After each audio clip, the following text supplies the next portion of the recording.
애통의 은혜, 애통의 은혜라는 제목으로 하나님 말씀 증거하겠습니다. 우리 그리스도인은 그리스도, 즉 예수님을 따르는 사람들입니다. 예수님을 따른다는 것은 예수님의 말씀을 따른다는 것을 의미합니다. 다시 말하지만 예수님을 따르지 않는 사람은 교회는 다닐 수 있지만 그리스도인이라고는 부를 수 없습니다.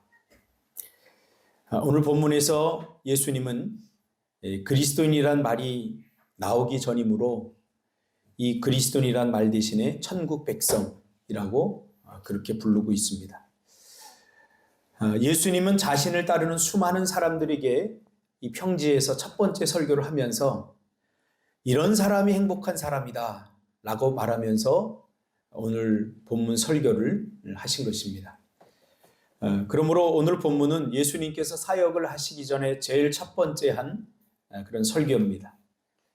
이미 설교이기 때문에 더 이상의 어떤 해석이 필요 없지만 그럼에도 예수님의 말씀을 이해하고 공감하기 위해서 좀 풀어서 오늘 본문을 설명해 보려고 합니다. 오늘 본문은 행복이 무엇인가라는 인류 전체에 대한 질문에 대한 답입니다. 도대체 행복이 무엇인가? 이 질문은 드러난 질문이 아닙니다. 그러나 모든 사람들의 마음속 깊은 곳에 감추어져 있는 질문입니다. 죄로 말미암아 행복을 잃어버린 인류는 행복에 대한 갈망이 있습니다. 저와 여러분도 다 행복에 대한 갈망이 있습니다. 행복하고 싶죠. 어쩌면 행복하기 위해서 교회에 다니는 사람도 있을 줄 압니다. 그러면 예수님이 이 말씀을 전할 당시에 사람들이 가지고 있었던 보편적인 의미의 행복은 무엇이었을까? 성경뿐만 아니라 이때 당시에 나온 기록들, 또 철학자들의 기록, 이런 것들을 살펴보면 이때 당시에 보편적인 사람들의 행복의 기준은 이런 것이었습니다. 부족함이 없을 정도의 돈을 가지고 건강하게 자기가 하고 싶은 것을 하면서 오래 사는 것. 그리고 좋은 음식을 먹고 가족들과 웃으며 아무 사고 없이 병 없이 고통 없이 사는 것이 행복이다. 이렇게 예수님이 이 말씀을 전할 당시에 사람들이 가지고 있었던 보편적인 행복관, 예수를 믿든 믿지 않든 사람들은 이런 행복관을 가지고 있었습니다. 그러면 이런 질문이 만들어집니다. 이런 행복관에 얼마나 가져야, 얼마나 소유해야 행복할 수 있나? 행복의 조건 중에 하나를 돈으로 꼽았잖아요. 그럼 도대체 얼마나 가져야 행복할 수 있나? 또 오래오래 사는 것이 행복의 기준 중에 하나인데, 건강하게 오래오래 사는데 얼마나 건강하게, 얼마나 오래 살아야 행복할 수 있는가? 또 가족들과 또 여러 사람들과 즐겁게 살아야 되는데 얼마나 즐거워야 행복한가? 이런 상태가 얼마나 오랫동안 지속되어 행복할 수 있는가? 그러면서 우리에게 이런 질문을 하죠. 지금 여러분들은 행복하십니까? 이렇게 질문을 하고 있죠. 제가 경험한 바에 의하면 또 역사 속에서 수많은 사람들의 개인적인 고백을 들어보면 이런 행복의 조건은 마치 사막의 신기루처럼 잡은 듯 한 그 순간에 사라져 버립니다. 모래를 꽉 치면 꽉 치려고 하면 칠수록 모래가 내 손 안에서 빠져나가듯이 우리의 행복도 그런 것입니다. 여러분들이 지금까지 살아오면서 언제가 제일 행복했습니까? 어떤 분은 다시 살았으면 좋겠다 그런 말을 하는데 전 다시 살고 싶지 않아요.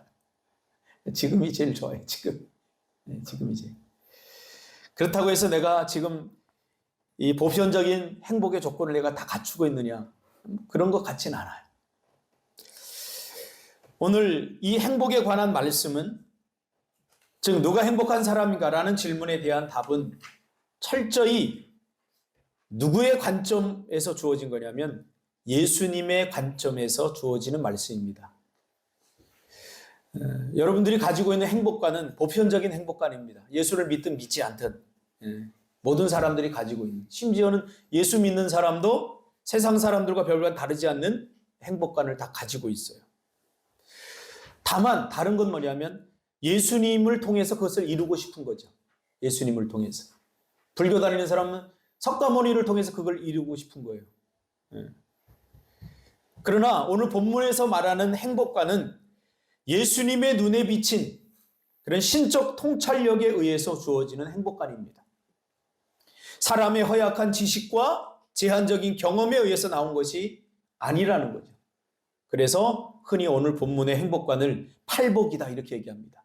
8가지 행복의 조건 이렇게 이야기합니다.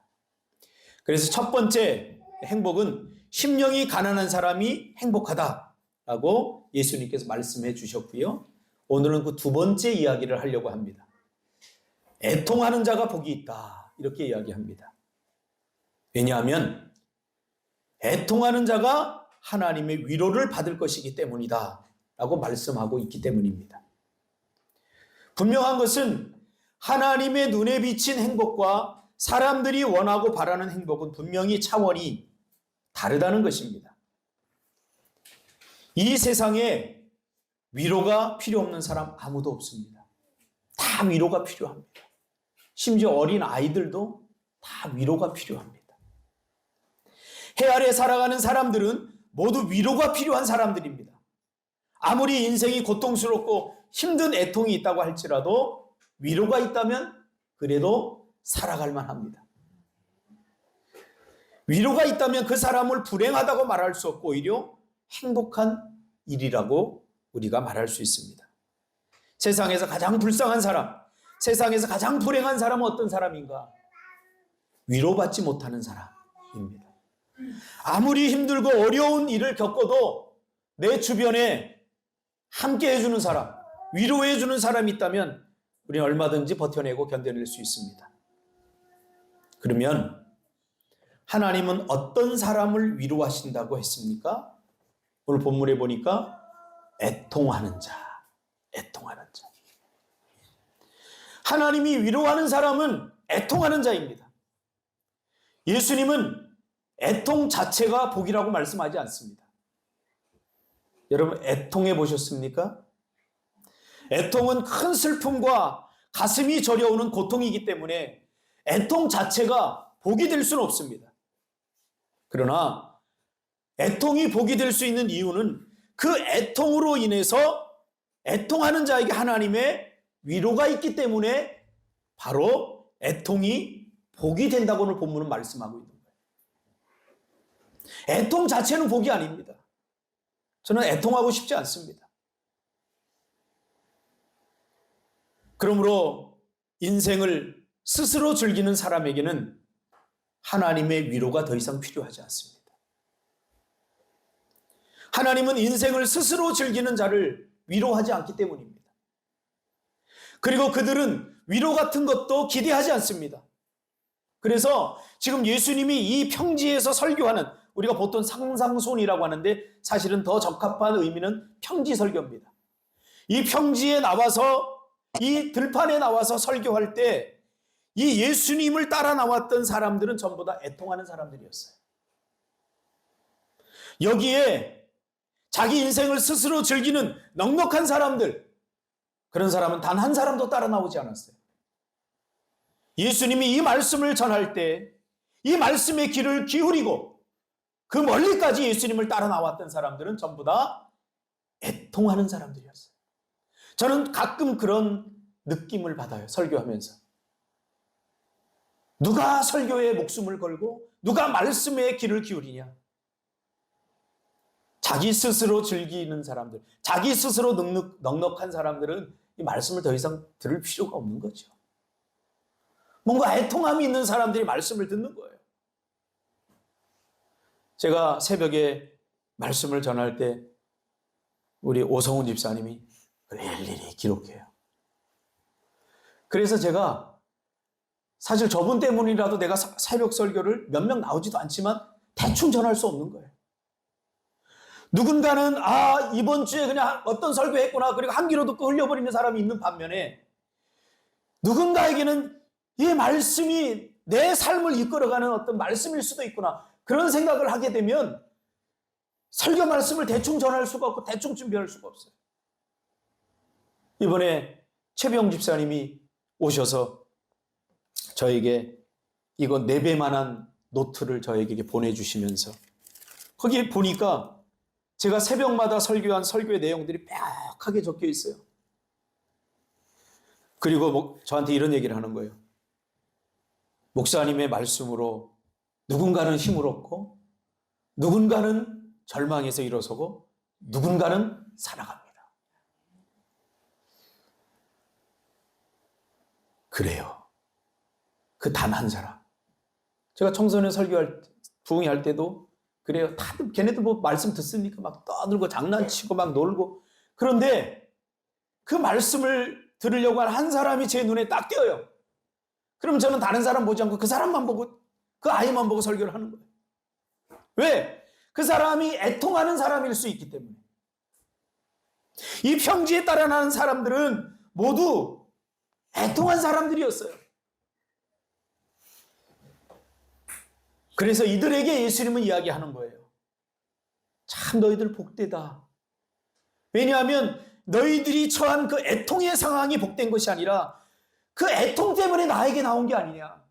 애통이 아니라면 너희들이 뭐 필요하지 않으면 왜 나를 따라 나왔겠냐. 그 애통이 너희들의 발걸음을 나에게로 인도해서 내 말씀을 듣고 그리고 위로를 받을 수 있기 때문에 너희들은 행복한 사람들이다.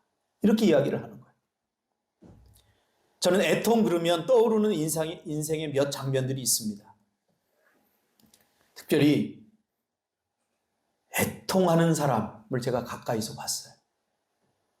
저희 어머니인데요. 30대에 청산 가부가 돼서 지금 보니까 30대는 애잖아요. 애. 내가 이제 50이 넘어보니까 30대는 그냥 애예요. 애. 저 보람이 나이 때 홀로 되셨거든요. 보람이 나이 때. 그냥 애예요. 그러니 그 내 자녀를 데리고 산다는 것이 얼마나 처절했겠습니까? 그러니까 가끔 어머니가 방에서 몰래 우셔요. 형 누나들은 다 학교 가니까 나는 이제 어리니까 좀 나가 있어라, 나가서 놀아라. 이러면 좀 나가죠. 아무것도 모르고. 이렇게 나가는데 왜 나가라고 했을까? 그리고 이제 문에 저렇게 들어보면 어머니가 땅바닥을 치면서 막 대성통곡을 하고 꼴꼴 우시고 엉엉 우셔요.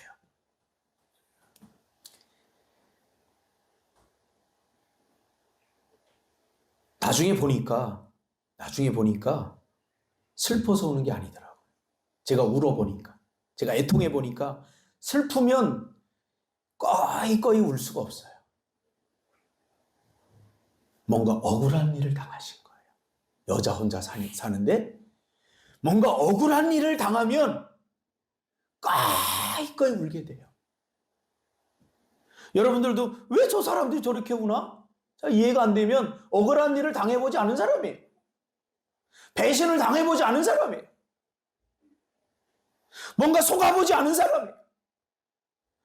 너무나 억울하고 고통스러우면 저 밑바닥에 있는 그 뿌리에 있는 고통이 올라와요. 그래서 엉엉 울게 되어 있는 거예요.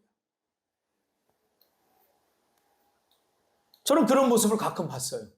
아마 더 자주 있었을지 모르겠는데 저는 가끔 봤어요. 어머니 그런 모습. 그래서 저는 유독 억울한 일을 당한 사람들의 표정과 그 슬픔을 금방 알아챕니다. 그래서 어쩌면 돈도 안 되고 어쩌면 사람들이 왜 그 사역을 청소년 사역을 그렇게 하냐 돈도 안 되는 거 그렇게 얘기했지만 저는 내 한 인생을 희생하면서라도 청소년 사역을 평생을 했던 이유 중에 하나가 바로 그 이유이지 않았을까 그런 생각을 해봅니다. 저는 청소년 사역을 하고 상담 사역을 하면서 많은 애통하는 사람들을 만나보았습니다. 애통하는 사람들은 죽고 싶다는 말을 많이 합니다. 정서적 아픔을 가지고 있기 때문에 차라리 죽고 싶어요. 깊은 상실과 아픔이 있는 사람들입니다. 이때 인생이 뭔가 비로소 삶이 평온할 때 던지지 않았던, 삶이 평온했기에 기억하지 않았던 그런 질문들을 던지게 됩니다. 사는 게 뭐지? 왜 태어났지? 이렇게 살아서 뭐 하지? 내가 뭘 보려고 지금까지 사는 거지? 생존의 이유가 뭐지? 이런 질문을 비로소 하게 되는 거예요. 언제? 애통에 처했을 때. 애통에 처했을 때. 애통이 지속되면 언제까지 이렇게 살아야 되는가? 도대체 언제까지? 그러면서 이런 인생의 본질 쪽에 근원적인 질문을 던집니다. 여러분, 삶이 평안하고 즐거울 때는 하나님도 잘 안 찾게 되잖아요. 그렇죠? 내 기쁨, 즐거움이 가득 찰 때는 사는 게 뭐지? 이런 질문 잘 안 해요. 사람에게 배신당해보지 않으면 사람이 도대체 뭘까요? 사는 게 뭘까? 인생이 뭘까에 대해서 질문을 던지지 않아요. 이런 질문은 슬픔의 뿌리에 도달할 때 던지는 질문입니다. 인생을 이해하고 싶고 그 해결책을 찾고 싶어 이런 질문들을 던지는 거죠. 사람이 도대체 뭘까? 예수님은 이 평지에 나온 사람들에게서 그 애통을 본 것입니다. 수많은 예수님을 따라 나온 그 사람들에게서 바로 애통의 모습을 본 거예요. 다른 사람들의 눈에 비치지 않았지만 예수님은 우리를 아시기 때문에 그들의 속 깊은 뿌리를 보신 거예요.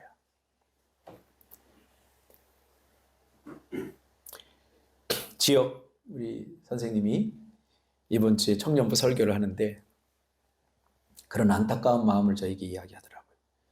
목사님, 제가 사회복지사라 이 제주 땅을 돌아다니면서 보니까 참 도와야 될 사람들이 많아요. 특히 젊은 청소년들. 뭔가 돕다가 보니까 쟤들한테 복음을 전해주고 싶은데 복음을 어떻게 전해야 될지 모르겠어요. 그래서 이 성경 공부를 하면서 복음을 좀 정리해서 전해주고 싶다. 그런 마음. 우리 지역 선생님이 애통의 현장을 본 거죠. 애통의 현장을 본 거예요. 그리고 느낀 거죠. 그리고 이제 그걸 보다 보면 어떻게 되냐면 그들 속으로 가게 돼요. 내가 보던 것하고 그들의 애통의 현장은 더 처절하고 더 고통스러워요. 그러니까 우리가 자선한다는 거, 베푸는 거, 기독교적 도움은 자선이 아니에요.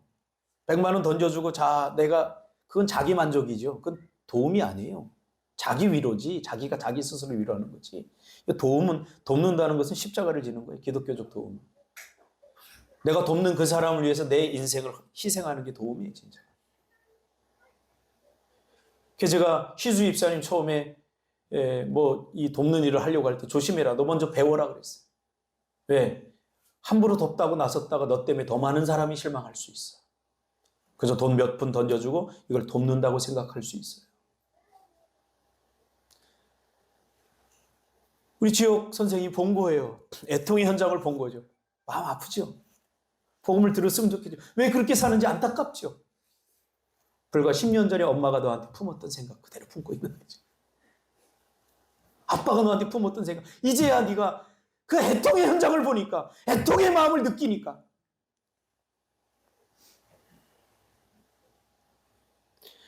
저는 한국교회를 보면서 물론 한국교회가 타락하고 정말 목사들이 못된 목사들도 많고 그렇지만 저는 함부로 욕할 수 없어요. 왜냐하면 그 연약한 교회를 보면서 저는 애통하게 되더라고요. 그 부족함이, 그러니까 예수님이 지금 평지에 있는 그 사람들을 보면서 느낀 아픔과 비슷한 아픔을 느끼는 거예요. 병든 교회들, 병든 목사들, 이게 비난과 정죄가 아니라 이게 주님의 몸이고 주님의 일이기 때문에 저는 함부로 비난할 수 없어요. 왜? 얼마나 비난이 그 교회를 무너뜨린지 몰라. 병들어 있는 사람 한 대 더 때리는 거예요. 애통이에요. 애통.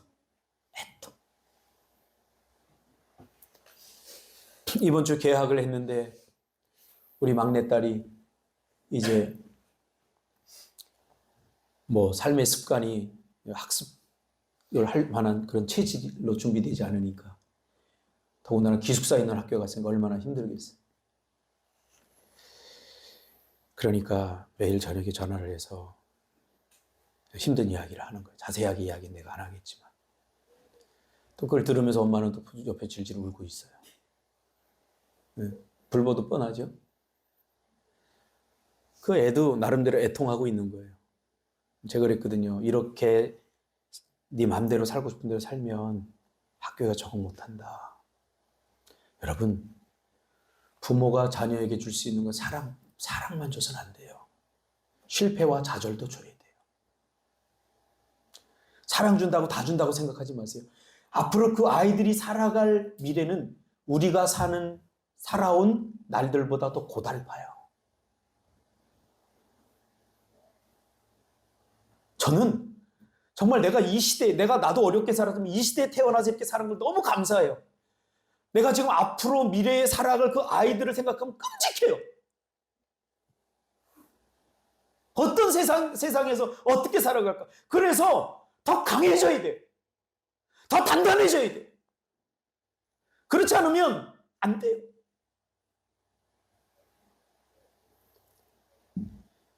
예수님은 이 평지에 나온 사람들에게서 그 애통을 본 것입니다. 주님은 아셨죠?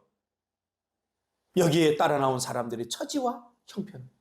단 한 사람도 자기 스스로 위안을 삼고 자기 스스로 즐거움을 누리고 있는 사람은 단 한 사람도 여기에 따라 나오지 않았어요.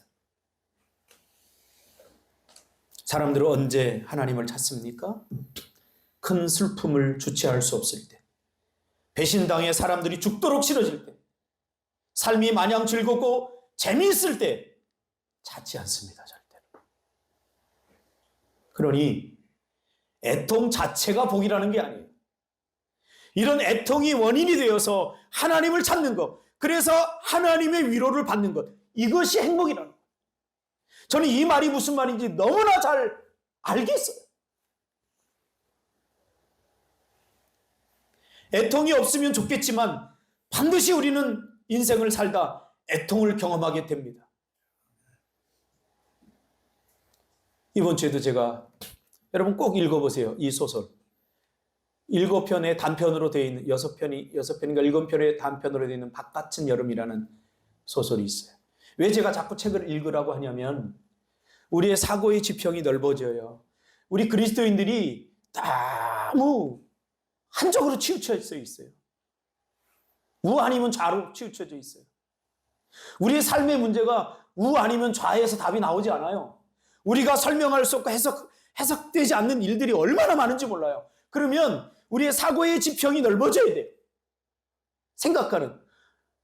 딱 기준 하나 세워놓고 여기에서 벗어나면 잘못됐고 이건 잘됐고 그렇지 않다니까요, 우리 인생이. 제가 전번에 얘기했잖아요. 저번 주에도 설교하면서.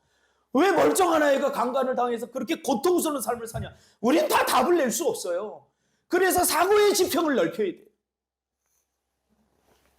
그 책에 보면 우리의 삶의 주변에 있을 만한 이야기예요. 또 실제로 있었던 이야기. 그 내 자식을 낳는데 이 눈에 넣어도 아프지 않을 자식이 어느 날 유치원 보냈더니 유치원 차에 치여 죽었어요. 누가 상상이나 하고 누가 그런 일을 꿈에도 꾸겠어요. 꿈도 꾸기 싫은 일이잖아요. 그런데 그런 일이 일어난다니까요, 우리의 삶에. 그래서 또 두 부부가 망연자실한 거예요. 그 자식을 잃고. 어떻게 살겠어요? 주변에서 무슨 말을 해도 위로가 되지 않는 거예요. 깊은 애통 속에 붙들린 거죠. 그래도 삶의 목숨 살아있는 사람들이니까 살아보려고 이제 아내가 갑자기 밤늦게 이런 얘기를 해요. 여보, 우리 도배하자. 뭐 밥도 안 하고 모든 삶의 의욕을 잃어서 둘이 살다가 남편은 그냥 아내를 보면서 안타깝죠. 근데 아내가 뭔가를 결심한 듯 도배하자 그래요. 정말이야? 정말 도배하자고? 도배를 한다는 것은 그 소설에서 이제 아픔을 덮겠다 그거예요. 덮고 살아보겠다 그거예요. 그걸 의미하는 거예요. 도배를 하자. 그리고 이제 모든 걸 내 아픔과 고통을 덮고 이제 새롭게 시작하자. 그렇잖아요? 우리 아픔은 뭔가를 또 덮어야 살아갈 수 있으니까. 그래서 도배를 하려고 이제 그 남편이 막 이제 기대하는 마음, 이제 좀 회복 우리 아내가 하는구나. 그런 마음을 가지고 도배를 하다가 그만 망연자실하고 쓰러져요. 왜냐하면 도배하려고 딱 보니 거기에 그 아들이 글자를 막 배우기 시작하면서 자기 이름을 거기에 써놨는데 이름도 틀리게 썼어요. 그걸 보는 순간 또 무너지는 거예요. 그러니까 이제 겨우겨우 마음을 추스려서 마음을 잡고 이제 새로운 마음으로 다 과거를 덮고 살려고 도배를 하려고 했는데 거기에 보니까 자기 아들이 이름 쓴 게 있으니까 이게 못 덮겠는 거예요. 아들의 흔적이 있으니까 못 덮겠는 거예요.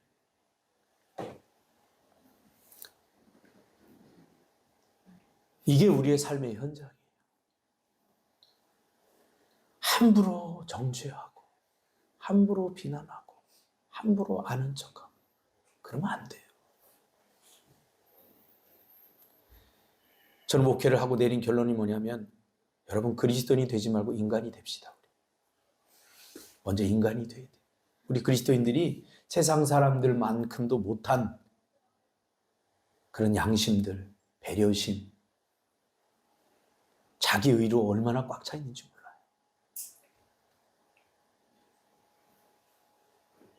성경에 보니까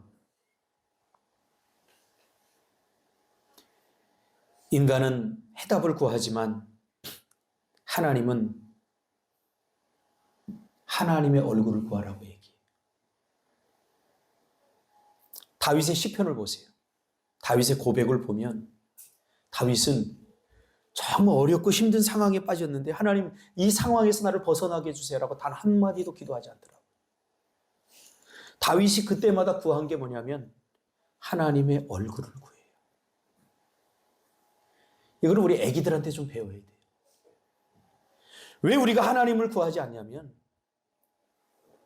애기들 보세요. 애기들 똥 누면 뭐예요? 울어요. 누구를 구하는 거예요? 엄마를 구하는 거예요. 근데 우리가 신앙생활 하면서 이 애기가 같았던 순전하고 인테그리티한 순전한 마음들이 다 사라져요. 그리고는 더 이상 하나님을 구하지 않고 하나님이 가지고 있는 것들에 욕심을 내는 거예요.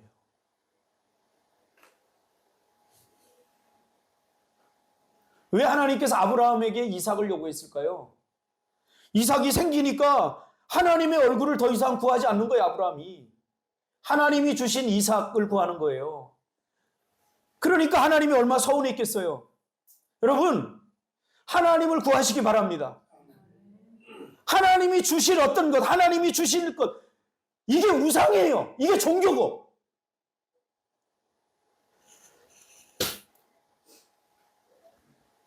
저는 우리 둘째 딸을 되게, 둘째 딸 마음에 써요. 왜냐하면 가만히 제가 느끼기에 이 아이는 그냥 나를 좋아하는 것 같아요. 나를. 내가 그 아이에게 뭘 줘서 좋아하는 게 아니라 그냥 순전히 나를 좋아하는 것 같아요. 그게 느껴지니까 내가 살맛 나요. 여러분 자식들도 나보면 다 똑같이 사랑한다고 하지만 거짓말이에요. 더 마음이 쓰이는 자식이 있어요. 그렇다고 사랑하지 않는다는 게 아니에요. 그렇다는 거 솔직히 부모로서 고백하는 거예요. 근데 예담이가 날 닮아서 그럴 수도 있어요. 그런데 그냥 그게 느껴져요. 얘는 그냥 내가 뭘 부탁해도 되게 조심스럽게 부탁해요. 막내는 뻔뻔하게 그냥 아무렇게 부탁해요. 그래 고마움도 별로 없는데 얘는 그럼 부탁을 하고 미안해요. 아빠 혹시 돈 있어? 이렇게 물어보고 아빠가 10,000원 없겠어요? 혹시 줄 수 있어? 이렇게 그게 난 너무 감사한 거예요. 여러분 하나님 앞에 하나님한테 서운하게 했던 거 다 회개하세요. 그냥 하나님을 구하세요. 하나님 한 분만으로 좋습니다.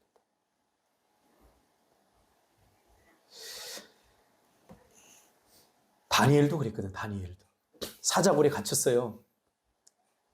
근데 어떻게 했어요? 하나님 이 사자굴에서 왜 내가 하필 사자굴에 갇혀야 됩니까? 내가 뭐 잘못했습니까? 내가 잘하려고 했던 건 오직 하나님만을 잘 섬기려고 했는데 왜 나를 사자굴에 던졌습니다. 이렇게 박준상 집사님처럼 이렇게 기도하지 않았다고요.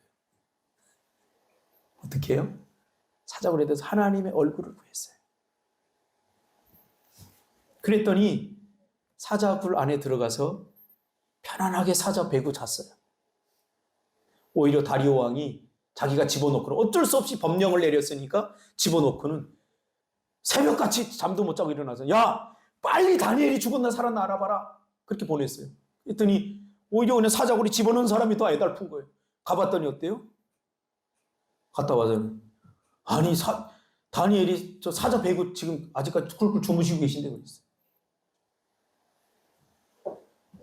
우리에게 필요한 게 뭡니까? 하나님입니다. 사도 바울도 그랬잖아요. 복음을 전하다가 빌립보 감옥에 갇혔어요. 빌립보 감옥이라는 데 가보니까 사형수들이 갇히는 거죠. 이 착고를 차고. 여기 갇히는 사람들은 언제 죽을지 몰라요. 이미 사형 선고를 받은 사람들이에요. 가보니까 깊어요. 사도 바울이 갇혔던 비슷한 동굴이래요. 저는 그 안에 들어가서 공포가 느껴지더라고요. 캄캄해요. 깊은 굴이에요. 마치 무너질 것 같은. 그러니까 감옥으로 삼았겠죠. 그래서 사람들이 보낸 거죠. 사도 바울이 어떻게 하고 있나 가봐라. 가봤더니 사도 바울이 찾아온 그 아이한테 야 가서 전해라. 나 때문에 염려하고 걱정하지 말고 기뻐하라. 내가 다시 말하오니 기뻐하라. 라는 말을 하는데 얼굴이 빛났어요. 사도 바울이 내가 여기서 꺼내주세요 라고 기도하지 않았어요. 하나님을 구한 거지. 예레미야도 마찬가지. 참된 위로는 해결이 아니라 하나님의 함께 하심입니다. 하나님이 함께 하시면 다 끝나는 거예요. 하나님이 함께 하시면 끝나잖아요. 그렇죠? 시온이가 울어요. 아, 이 새끼 아주 미워 죽겠어요. 시온이 진짜. 왜냐면 내 아들이 아니거든요. 내 아들은 태안이거든요. 그러니까 내 아들 자꾸 괴롭히는 거 이 새끼가. 아, 세 개를 나누니까 세 개가 다 달려 들어가지고 막 내가 사랑하는 태안이를 아까 봐서요 똥도 못 싸게 해가. 나쁜 새끼들 아주. 내 아들을 괴롭혀. 근데 시온이가 뭐라고 그러냐면 아빠를 구하는 거예요 그냥. 물어 아빠를 다른 거 안 구해요. 뭐 사주세요 안 그래요. 일단 아빠를 구해요. 그럼 저 멍청한 놈이 가가지고 왜? 나 같으면 한 대 때리겠구만. 그래서 내가 별명을 붙였어요. 스스로 고난당하는 자다. 좀 교육을 해야 돼 애들은. 언제까지 받아줄 거야. 왜 교육을 해야 되냐면 네가 모든 것에 다 따라다닐 수 없잖아. 학교까지.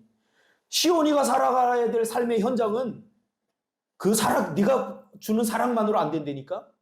또 이런 매도 들어보고 혼도 내보고 매섭게 좀 눈물이 네 눈에서 눈물이 찔끔 날 정도로 자녀를 좀 때려봐야 돼. 우리 엄마는 나를 부주깽이로 매일 때렸어요. 이 쌍놈의 새끼 하면서 때렸어요. 그때는 몰랐지만 그 매가 나를 사람답게 만든 거예요. 자꾸 세상 교육 따라가지 마세요. 뭐 인권 그러면서 뭐 아니 기독교는 초달해요. 어떻게 안 때리고 아이를 키울 수 있습니까? 준석이 보세요. 목사님한테 맞았어 안 맞았어? 쟤는 안 맞았나? 아주 눈치가 빨라서 안 맞은가 봐요. 그 사곤 집사, 태안 집사 다 맞았어요 나한테. 얼마나 맞았냐면 제가 몽둥이만한 걸 그리고 저 현장에 있잖아요. 내가 풀스윙으로 그냥 정신 안 차려 이놈의 새끼들아. 그 사모님 집사는 목사는 별로 안 아픈데요. 그래서 야, 이제 난 그만 때려야 되겠다.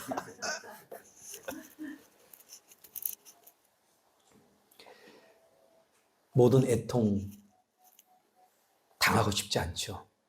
그러나 애통하는 사람을 하나님께 위로하십니다. 여기서 말하는 애통이 뭐냐 그럼? 무슨 애통이냐? 두 가지로 나눌 수 있어요. 일반적인 수준에서의 애통. 그러니까 예수 믿는 사람이나 믿지 않는 사람이나 이 죄에 대한 세상에서 살아가면 다 애통이 있어요. 죄가 만들어내는 애통들인 거죠. 자기 중심성이 만들어내는 애통들인 거죠. 그러나 그것을 물론 오늘 본문에서 포함하고 있지만 예수님이 타격하는 애통은 뭐냐면 말씀대로 살려다가 당하는 고난들입니다. 예수 그리스도를 따르려다가 만나게 되는 애통들입니다.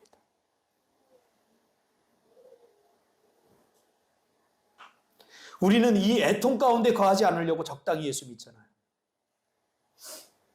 왜? 말씀대로 사는 것이 그렇게 쉽지는 않아요. 우리의 삶에 애통을 줘요. 애통을 줘요. 저도 청소년 사역을 하면서 수시로 경찰서 드러나려면서 그런 생각이 들 때가 있어요. 온갖 무시를 해요. 내가 그 아이들을 그 경찰서에 꺼내려고 가서 내가 막 경찰들한테 빌어요. 그리고 때린 아이는 맞은 아이 부모한테 내가 무릎 꿇고 막 빌어요. 내가 굳이 그렇게 안 해도 돼요. 내 새끼도 아닌데. 그런데 나는 그 아이에서 애통을 봤거든요. 예수님이 지금 이 모인 자들의 애통을 봤듯이 나도 그 청소년들의 애통, 그 아픔을 아무도 도와주지 않아요. 왜? 세상에서는 그들을 문제아라고 취급해서 다 못된 놈들이라고 취급하기 때문에 누군가 도와주지 않으면 안 되는 아이들이에요. 비록 그들이 범죄를 저질렀지만 들어가서 이야기해보면 너무나 안쓰러운 아이들이에요. 아무것도 아니에요. 부모가 있다면 돈 몇백만으로 해결할 수 있는 일인데 소위 말하는 부모 잘못 만나서 자기가 감옥에 들어갈 수밖에 없는 그런 아이들이에요. 그러니까 내 눈에는 그게 보이니까 그냥 가서 그냥 내가 자존심 팍 상하고 부모 밑에 가가지고 막 빌고 죄송합니다. 잘못했습니다. 그렇게 할 수밖에 없었어요. 왜? 그들의 애통, 그들이 내가 그렇게 하지 않으면 어디로 가는지 알고 그들이 그 감옥에 가서 좋은 거 배우는 줄 아세요? 온갖 나쁜 거 다 배고 나와서 계속 그렇게 대물림이 되는 거예요.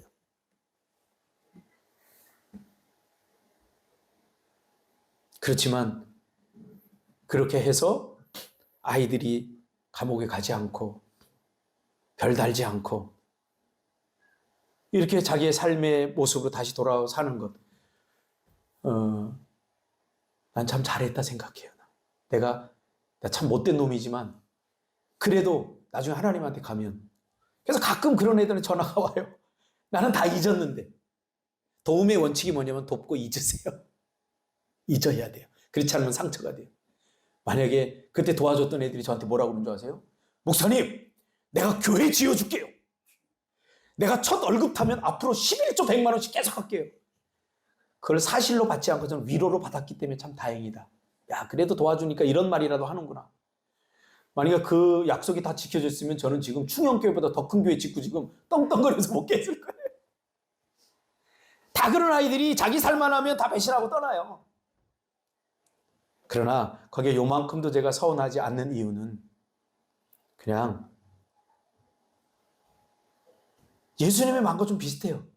예수님의 마음을 제가 안 되니까요. 예수님이 우리를 구원했다고 하나님 앞에 특별 보너스 받았나요? 아니에요. 십자가를 지고 그래도 미소를 지을 수 있었던 이유는 이 십자가를 짐으로 인하여 이 애통 가운데 평생 살아가는 수많은 우리 인류를 예수님이 구원해 주었기 때문이에요. 괜히 싸구려 적선하려고 하지 마시고요. 우리는 십자가로 들어가야 돼요. 십자가로. 우리 인생도 마찬가지예요.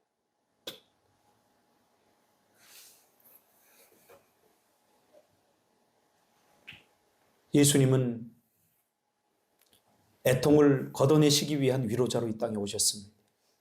그러므로 그분을 만나면 애통이 애통으로 끝나지 않습니다. 우리 자신에게 물으세요.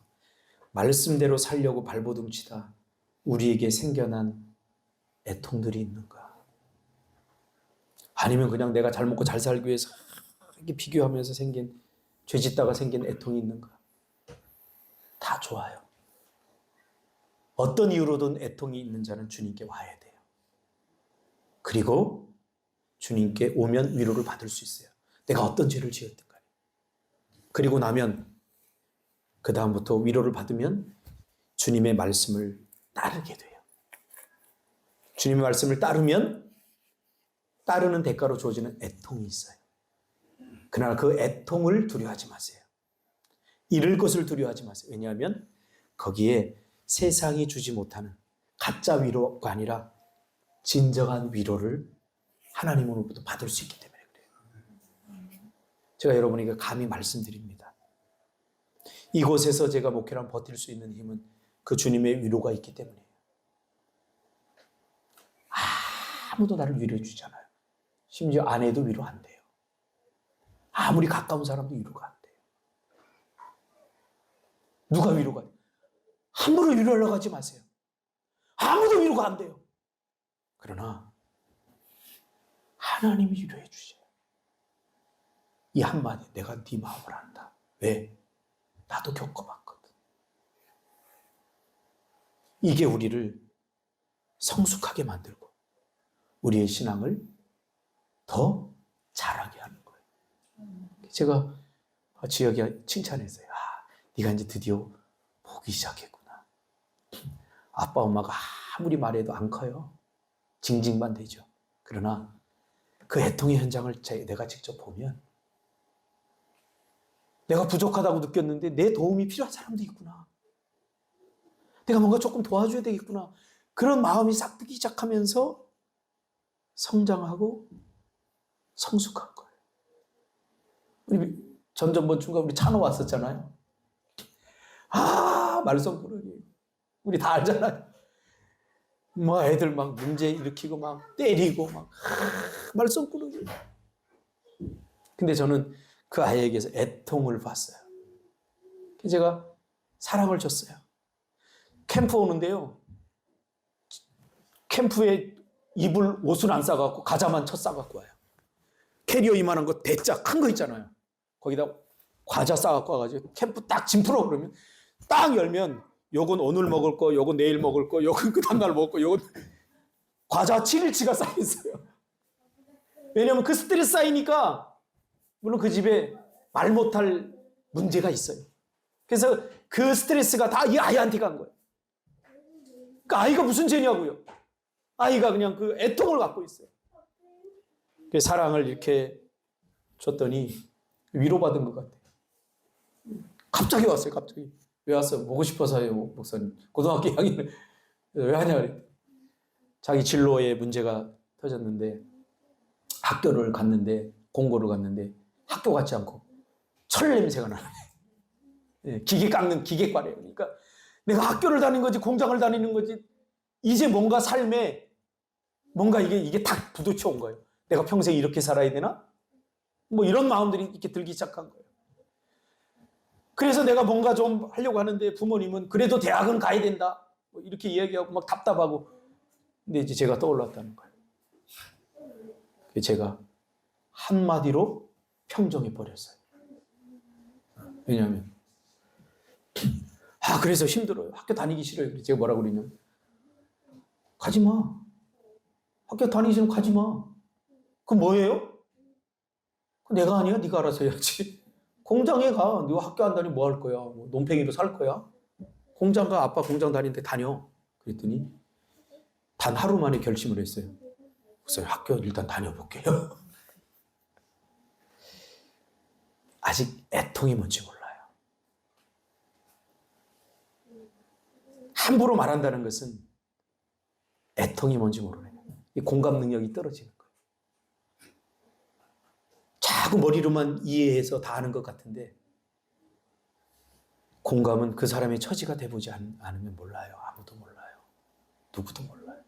아마 희주 집사님이 뼈저리게 지금 상담하면서 느낄 거예요. 왜 저 인간들이 저런 또라이 짓들을 하는가? 멀쩡한 정신으로 또라이 짓으로밖에 안 보여요. 그런데 그걸 파고 들어가면 이해가 돼요. 그래서 마음이 저려와요. 눈물이 나기 시작하는 거예요. 기도하겠습니다.